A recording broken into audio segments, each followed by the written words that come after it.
kulanti wanaagsan daawadayaal waa mar kale barnaamijkeena falqaynta wararka warbixinaha dhinaca diblomaasiyadda caalamka oo dhan qodobada aad ku maqli doontaan wararkeena waxa ugu waaweyn ra'iisul wasaaraha Itoobiya oo ku baaqay in qaaradda Afrika cod joogto ah oo diidmada qayaxan ee fitos ay ku yeelato qaaraduna si degdeg ah ay uga hesho qaramada midoobay hadii kale lagu kala dareero qodobada kale daawadayaal ku maqli doontaan wararka oo caalamka dhinaca diblomaasiyaddana waxa uu ra'iisul wasaaraha isaguna sheegay inuu soo afjaray wajigii koobaad ee dalka isla markaana uu dib ugu soo noqday xafiiskiisa mar kalena wuxuu waraaq ka soo saaray gudaha xafiiskiisa wuxuuna ka digay in dagaalka wajigisa labaad oo noqon doono wuxuu ugu yeeray gaagoontirka kooxda argagixisada ee TPLF qodobada kale daawada ku qodobada wararka oo caalamka dhinaca diblomaasiyadda warbixin dheeraad oo ku saabsan burburka diyaaradeed ee ku geeriyooday madaxii guud ama sarkaal sare oo ahaa ka tirsan wasaaradda gaashaandhigga ee dalkaas Hindiya difaaca ay qodobadaas iyo kuwa kale waxa inta dheeraad doona dooshan qiimaha Ruushka oo iyaguna dhankooda diyax gacmeed maalqabeen saaran yahay hawada sare u gamay Erdogan oo ballan qaaday in ammaanka dalka Qatar uu u ilaalinayo sida uu dhowrayo ka dalkiisa qodobadaas iyo tarbiyal kale warar ay hay'adaha dabcan shirkadda Amal Group iyo adeegyada loo bogay xawaalad internet xawaaran leh iyo kaydinta dhaqaalaha ee bangiga waa adeegyo waaweyn oo dhan kasta ka haqabtiray baahida bulshada Soomaaliyeed ee geeyiga iyo waliba caalamka ka faa'iideyso adeegyada Amal Group waa 9 bishii December waa 2021 markii barnaamijkeena falanqaynta wararka warbixinaha dhinaca diblomaasiyadda dunida aan ku bilaabo markaan ugu horeysay dabashana qiimaha leh xogaha weyn dhinaca diblomaasiyadda ee shir looga hadlayo sidii ay Soomaaliya amnigeeda loo wareegi lahayd ayaa si rasmi ah uga furmay magaalada caasimadda dalka Soomaaliya isla markaana wuxuu galay maalintii labaad khubaro kala socota dawladda dhexe iyo maamulgoboleedyada ayaa ku shirsan magaalada Muqdisho waxaana shirka si rasmi ah albaabada ugu furay wasiirka wasaaradda arrimaha dibadda iyo xiriirka caalamiga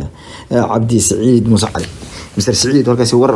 qodob ama hadal ka jeediyay ayaa waxa uu sheegay inay Soomaaliya taagan tahay waxa uu ugu yeeray tijaabadii ugu dambeysay ee doonaysan ammaankeeda kula wareegto wuxuuna ku booriyay dhinacyada inay ka soo shaqeeyaan kana soo dhalaalaan gudiyadu habkii ugu degdega badnaa isla markaana ugu wanaagsanaa ee Soomaaliya uga bixi lahayd ayuu yiri gacanta dalka shay waxa uu sheegay in amniga la wareegista iyo qaweynta ciidanka xoogga dalka Soomaaliyeed ay u tahay tubta amniga qaranka ee STP SSC maadaama uu sheegay in ciidanka AMISOM ay doonayaan in ay waqtigooda ku ekaado bishan December 2021 shirkan ayaa sidoo kale waxa ka qayb galay saraakiil iyo xubno sarsare oo ka kala socday maamulka gobolada dalka kuwaas oo iyaguna soo camray magaalada Muqdisho xarun dalka howlgelinta gudigani waxay cadeyn u tahay sida ay Soomaaliya uga go'an tahay la wareegida amniga qaran ee gudigani waa goobta looga doodayo lagana jihaynayo qorshaha la wareegida mas'uuliyadda amnigeeda qaran waxaa la idinka fadhiyaa inaad qiimeyn ku sameysaan waxyaabaha ka hirgalay qaybihii hore ee qorshaha caqabadaha iyo way aragnimada laga bartay sidoo kale in aad soo gudbisaan tubta dhameystirka qaybaha dambe ee qorshaha ayuu yiri Mr. Wasiir Cabdi Saciid arinta ayaa imaanaysa iyadoo Soomaaliya gorsii horeysay ay diiday qorshihii midowga amniga gudiga amniga iyo nabadda midowga Afrika ee doonayeen inay ku ristaan muddada taasoo markii dambe ay golaha ammaanka qaramada midowga Soomaaliya hor dhigtay hanaan dhameystiraya in gabihaanba iskaga baxaan dadiyowgaasi dalka Soomaaliya waxayna dawladda Soomaaliya ku adkaysatay in ciidankeedu ay karti iyo awood u leeyihiin la wareegitaanka xoogga iyo waliba ammaanka dalka iyadoo ciidanka xoogana u dalabtay in taageero muqman la siiyo bedelka ciidamada dalalka shay lagu korhayo haddaba dabashana qiimaha leh aynu fiirino iyadana wararka Ethiopia oo trapel noqonaya qaybtan oo dhan dabashana qiimaha waxaan ku qaadan doonaa wararka Ethiopia oo ay kamid tahay waxyaalaha warshadaha dalka Ethiopia la soo noqday ama la soo guriyay noqday iyo hadallo kale uu soo saaray iyo isaga oo marakan u muuqda in uu istijaabiyay isla markaana oo dunida arrimaheeda xitaa ka hadlay waxaan horta ku bilaabanaa ra'iisul wasaaraha Ethiopia Abiy Ahmed wuxuu shalay galab goorka ku soo noqday iyadoo goorsi subaxnimadii shalay la sheegay inuu soo fariistay xafiiska laakiin galabnimadii ayuu ku soo noqday xafiiskiisa shaqada halkaasi wuxuu ka soo saaray waraaqo kala duwan oo afka luqadda maxariga ee dalkiisa looga hadlo oo ah luqadda rasmiga ah ee dalka uu kula hadlay waxa uu sheegay in uu doonayo inuu dunida iyo dalkiisa la wadaago in dalka Ethiopia iyo ciidamadoodu ay guul gaareen isla markaana ay ka farmaroojiyeen kooxdii Tigray ah ee xirxiraha dhamaan magaalooyinkii ay soo galeen isagoo sheegay in afka ciidda loo daray si rasmi ah laakiin wuxuu ku tilmaamay dagaalku barbalow yahay maadaama uu sheegay inuu yahay gabagabada wajigii koobaad waxa la taagan yahay isagoo ka digay in wajiga labaad uu noqon doono mid dhigmayd isku bedela haddaysan kooxdu aysan ka bixin halkaasi waxa uu sheegay in Ethiopia ay u diyaarsan tahay hab kasta oo dalkeeda iyo midnimada qaranka lagu difaaci doono. Dhanka kalena afhayeenada xafiiska ra'iisul wasaarihiisa ayaa si tirabeela waxa ay weli weerar u hayaan dowladaha reer galbeedka oo inta badan ku jihayeen dadkooda. Dadka Itoobiyaanka ayaa la arkaya iyagoo midnimo xooggan ka muujiyay sida ay u diideen inay dhageystaan daalacdaan isla markaana ay la socdaan warbaahinta reer galbeedka waxayna bedelkii faafinayaan wararka warbaahinta dowladdu ay tabinayso iyo waliba dadka kale ay u arkaan inay wadaniyiin yihiin. Bedelkana waxay joojiyeen dhammaan dhageysiga iyo daalacashada website-dada ay kamid tahay CNN-ka, BBC-da iyo kuwa kale oo ka jirta wakaalada wararka Reuters. Waxaana dhammaantood la sheegay in dadkii ka soo gaari jiray dalka Ethiopia ay 80% in ka badan hoos u dhac aad ku sameeyeen. Mid ka mid ah dadka warbaahinta dabagasha ayaa waxa uu sheegay in ay tani tahay dibaaxadii ugu ballaadhneed ee dal Afrikaan oo ku dhufto warbaahin reer galbeed kadib markii dadku ay go'aansadeen inay ka dhacaan warbaahintaasi. Waxaa la arkay iyadoo dad badan ay kala noqdeen ayaa la yidhi subscribe-kii iyo weliba sidoo kale la socoshadii iyo qaadaa dhigistii. Waxaa iyadoo la sheegay in dad kalena ay kaba dideen islamarkaana ka dareereen barihii Facebook ay goobtaasi ku lahayd. Waxaana lagu tilmaamay inay tahay talabadii isku xidhneed ee ugu weyneed ee Ethiopian-ka ay sameeyaan. Dhanka kale ra'iisul wasaaraha Ethiopia Abiy Ahmed ayaa waxa uu ka hadlay xaaladaha adduunka. Waxa uu sheegay in dunida laga rabo in ay aqoonsato wuxuu ugu yeedhay awoodda iyo tirada dadka reer Afrika. Wuxuu yidhi waxaan doonayaa in aan mar kale caddeeyo in aan ku soo biro hogaamiyaasha dadaalka xoogan ugu jira in aynu helo xuquuqda ka maqan dadka 1.3 bilyan ee qof ah ee u baahan cod joogto ah ay ku yeeshaan golaha ammaanka ee qaramada midoobay. Wuxuuna ku tilmaamay haddii aysan madashaasi aysan ku yeelan Afrikaanku qodob iyo hadal u dhigma kan ay ku leeyihiin dalalka Mareykanka, Faransiiska, Ruushka, Shiinaha iyo dalka Britain inay taasi tahay in ay iyaguna ay ka tagi doonaan. Wuxuuna ku tilmaamay in ay tani tahay go'aan ay qaaradda oo dhan wada qabto. Waa isku wada qalbi ayuu yidhi dhammaanteen isku calool baanaan. Waa inaan helaa xubin aan ku helaa ayuu yidhi golaha ammaanka qaramada midoobay taasoo danahanada marka aan doonno noo samaysa ama dabcan noo hagaajisa ayuu sheegay. Mr. Ahmed sida kale waxa uu sheegay inay go'aanka ay qaaraddu ay ku helayso wuxuu ugu yeedhay ducitaankeeda ay qaybkeen. Dhanka kalena wuxuu dabalka ka qaaday inuu markii uu xafiiska ku soo noqday uu bilaabay in uu khadka telefoonka kula xiriiro hogaamiyaasha qaaradda garanka gobolka. Waxa uu sheegay inuu la xiriiray hogaamiyaasha dalalka Soomaaliya, Uganda, Eritrea, Kenya, South Sudan, Koonfurta Sudan iyo kuwa kale isagoo sheegay inay ka wada inuu xog ka siiyay xaaladda dalka uu marayo guud ahaan iyo sida ciidamada dowladda ay dadaal xoogan ugu jiraan inay wadanka Ethiopia nabadiisa adkeeyaan iyo inuu hoos ka xariiqo in Ethiopia ay daris wanaagii xoogana ay ka go'aan wali ka tahay in aynu mar walba aan sheego weeye in daris wanaagii aan ka noqon oo halkiisi uu naga taagan yahay ayaan u sheegay buur hogaamiyaasha Soomaaliya, Eritrea, South Sudan, Koonfurta Sudan, Kenya, Djibouti iyo Uganda iyo Jamhuuriyadda Djibouti. Haddaba dabashan qiimaha waxaan rabaa in aan arintan aan iskor taagno 3 qodob oo muhiim ah. Waxa koobaad waxa weeye arintan u dhameysay Abiy Ahmed oo ka hadlay ee hogaamiyaasha uu la hadlay. Qodobka labaad oo ah dagaalkan wajigiisa koobaad ee soo dhamaaday. Iyo qodobka saddexaad oo ah dadka reer Ethiopia oo midoobay markii ugu horeysay fahmayna waxay sheegeen inay fahmeen waxay ugu yeedheen mu'aamaradaha reer galbeedka. Saddexda qodob hadaan iskor taagno waa marka koobaad horta wajiga koobaad ee dagaalka ay soo gabagabay. Macnaheedu waxa weeye in ay bilaabatay wajiga labaad oo qorshe uu yahay in wajiga labaad loogu tago kooxda TPLF dhulka ay degan yihiin. Wajiga koobaad in laga soo taqalusay waxay ka dhigan tahay si kale marka loo dhigo in dhulkii amxaarada iyo dhulkii canfarta ay ka soo galeen Tigreegu laga saaray si xoogana looga muquuniyay. Ayagu dhankooda waxay sheegayaan in ay halkaas uga baxeen dib u gurasho xeelad dagaal.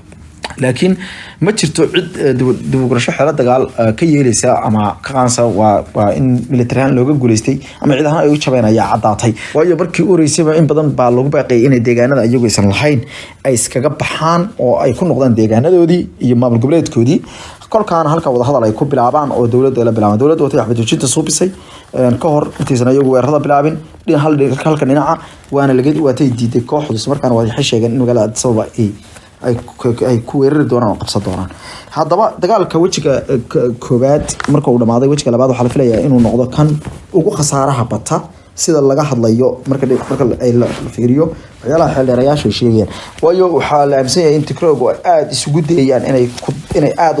u dagaalamaan oo ay ku hilbadiraan marka la isugu tago deegaanadooda. haddaba dagaalkan laftiisa waxaa la sheegay in khilaaf uu ka dhashay bulshada dhexdeeda Tigreega ah oo ay isku khilaafsanaayeen markii horeba in aan laga faa'iideysan kansho dawladdu ay siisay isla markaana la raacay darasyo kale iyo dadyo kale waxay soo tabiyeen. Tusaale ahaan dadka arrintaas dhalisan ee Tigreega ah ee durbaba kala jabka laga dareemayo waxay leeyihiin markii deegaanadeena qabsanay lanoona ogolaaday in wada hadal buuxana lala galo inaynu halkeena ku joogno ayay ahayd oo inaan khaladaad kala sameyno deegaano kale dad kala degan yahay inaynu weerarno ma ahayn taasina waxay nagu dirtay Ethiopia oo dhan waxayna mar kale muujisay waxyaalaha aynu doonayno inay tahay talada dalka ugu sarreysa taana ma dhacayso waxaad xasuutaan Hurfar Media inay idin sheegtay hadda ka hor falanqayntii aanu sameynay arrinta Ethiopia ka sameynay inaysan dhici karin mar dambe in Ethiopia ay iskreem maamulaan arrin aan absolute arrin dhici karta maaha waayo dadka ayaa nacay oo dadka oo badankooda ayaa nacay qowmiyadaha oo dhan baa nacay ummadda oo dhan baa markaa karaasatay haddaba arrinta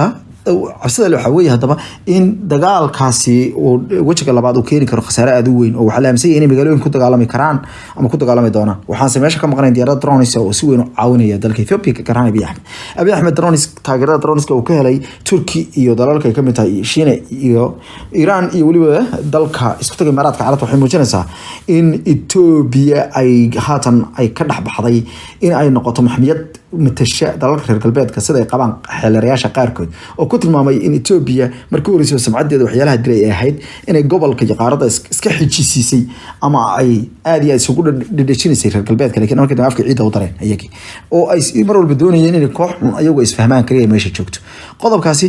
waa qodobkaas waxaa kaloo jiri kara in reer galbeedku san hore ku sheegnay ay sii wadi doonaan cadaadis inay saaraan dowladda Ethiopia hadda yiraahdaan ka jooga oo ay dhahaan idinku haweerina deegaanadaas qodobka labaad waxa weeye arrinta ku saabsan waxa weeye dadkeedu inay fahmeen dalalka reer galbeedka waxay lagu tilmaamay inay yihiin dadkii ugu badnaa ee isku xidh sameeyay waxay sameeyeen halku dhig loo yaqaan no more oo ay abuureen waxaana ay halkudhigaas ugu talagaleen inuu noqdo halkudhig hashtag ay reer galbeedka u dirayaan oo ah ma jirto mar dambe oo macnaha mar dambe maya ama ma sii socon karto inaad mar dambe noo meerisaan inaanu wixina qaadano arrintaasi waxay dhalisay in dad badan ay ka dhacaan barahii bulshada ay kula haayeen warbaahinta reer galbeedku suudadan ay u qabtaan xataa kuwii afka amxaariga ku hadliyay oo ay kamid ahaayeen warbaahinta BBC-da ayaa aad looga dareeray aad iyo aadna dadkii uga dhaqaaqeen ayagoo sidoo kale warbaahinta CNN kamid tahay dadka kasoo gaaraya gudaha dalka Ethiopia ay hosdhici ugu weyn abid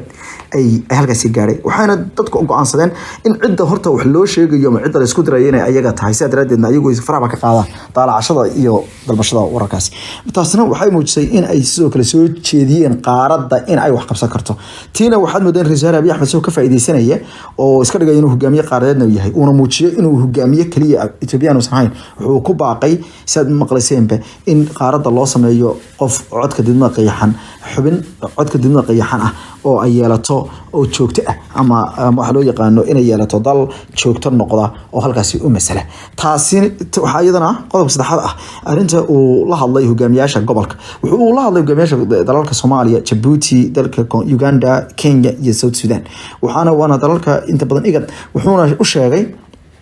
in ama warka ra'iisul wuxuu muujiyay ixtiraam uu muujinayo inuu warka siiyo maadaama wadankiisa xaalad iyo xasarad ka jirto dalkaasina walaac badan ka qabeen oo badankooda xuduud la leh inay ku soo qulqulaan ama ku soo fatahaan qaxoonti waxay dalkaasi markaasi ay u sheegay waa Abiy Ahmed in dalku uu haatan xaaladda gacanta lagu hayo wuxuuna kaloo sheegay in arrintii lagu ballamay ahayd in la isfaragelin arkeeda ka sii socoto waayo dalalka inta badan xuduud buu leeyahay la hadlay dalalka Eritrea xagga marka laga soo bilaabo badda cas lagu soo xajiyo Djibouti xaggan lagu soo xajiyo Soomaaliya haddana lagu soo xajiyo badda casriga saas oo raacna waaye ilaa iyo Kenya iyo Sudan koonfurteeda dabcan dalalkaas oo saas xuduud u leeyahay uu u sheegay in xaaladdu degan tahay kolka waxa la oran karaa marka dagaalkan soo ay qaybta koobaad waxay barbilow u tahay haysashada awoodeed ee ciidanku inay kantarooshaan dhulka ay qabsadeen waxayna dad badan xilliyeer qabaan haddii Abiy Ahmed uu ka labalabeeyo in uu deegaanada Tigreega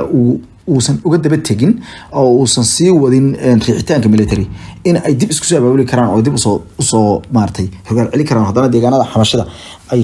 dib usoo weerari karaan ama xaarada intaas ku joojinaya qaybta koowaad qaybta labaad daqiiqad